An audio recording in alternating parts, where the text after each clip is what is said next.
Welcome back. So I just had a glitch with the matrix, so it's actually 31 instead of 30 now. What we're going to do this lesson is we're going to add roles as an actual class right now. So first step is I've created a roles folder for you guys, so you can just use that one. You can also make a new one if you want to. And I just go to that roles folder down here. And if you guys don't remember how, it's pretty much just cd/source.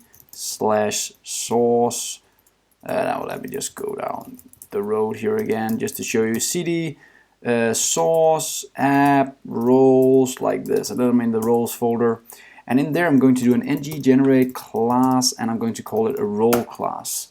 And there we go. Now I have my role available inside the roles folder, and I open it, and now I want to give roles, and a role pretty much just has a name, right? So it's a fairly simple guy to define here. Okay, so we want this role now inside. It also has an ID. Let's add that right away as well. So ID or key or whatever we want to call it. And I'm going to call it ID because that's actually what it is right now in the code. We could have called it key as well, but then we would have to do it on Firebase as well. So here we have the ID and the name now for the role. Now what we have to do is tell the user that he can actually, besides a profile, he can also have a role now. So he'll get a role here as well. There we go. So now we have a role available. Let's try and test it. And let's just go into the users list here.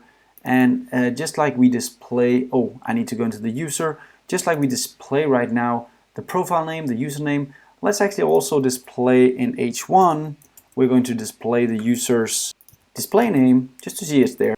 And down here, let's just display the user's role in a p tag. Let's just add a p tag here. And here I want to just display the user's role, pretty simple. And we're going to change this later. I just want to see if it's actually there. That's all I want to do this lesson, and then we can start playing around with it later. So here we go. Now we have the role of the actual user available. So we can start using that for different things in our code. So let's try and see if this actually still runs. Now we can see Plappy van Dink, and he's a student, and we can see Lars Bilde, and he's an admin. Let's keep this for now, because then we can see if it actually works as we expect as we start changing things around. See you in the next lesson.